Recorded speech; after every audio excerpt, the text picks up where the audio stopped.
আসসালামু আলাইকুম রহমতুল্লাহি ওয়া বারাকাতুহু।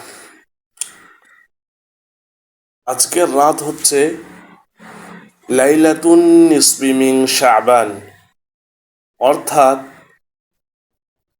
মধ্য শাবানের রাত।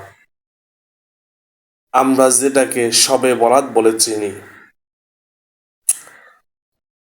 অনেকেই প্রশ্ন করেন যে হুজুর, শবে বরাতের কত রাকাত নামাজ এবং কোন রাকাতে কোন সূরা পড়তে হয় এবং কতবার পড়তে হয়। আসলে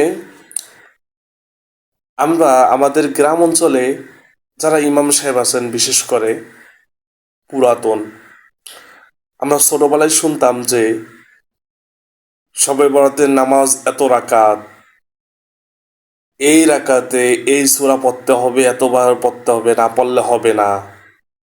তো আমরা সাধারণ মানুষ যারা আছি তারা বিভ্রান্তির মধ্যে পড়ে যায় যে আমি তো পড়তে পারতেছি না, আমার মনে নেই ইমাম সাহেব জানি কি বললেন, এই মনে করে আর নামাজই পড়ে না, বসে থাকে। তো আসলে শবে বরাতে কোনো নির্দিষ্ট নামাজ নেই, নির্দিষ্ট কোনো সূরা নেই। মানুষ যদি মনে করে যে শবে বরাতের নামাজ আছে, যদি এই শবে বরাতের নামাজ আমল করে সবের আশায় যদি কেউ পড়ে, তাহলে সে বেদাত করে ফেলবে।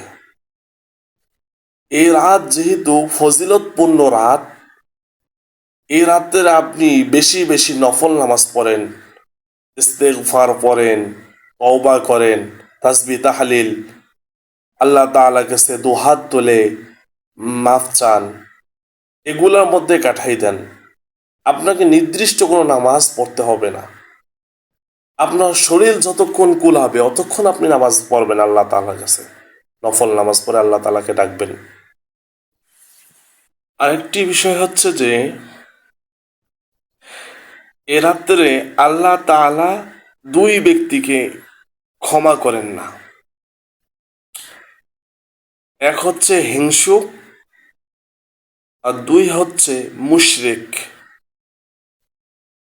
এরা ব্যতীত যত রকম মানুষ আছেন, যদি তারা খাস নিয়তে আল্লাহ তাআলার কাছে মাফ চান, তাহলে আল্লাহ তাআলা মাফ করে দেন।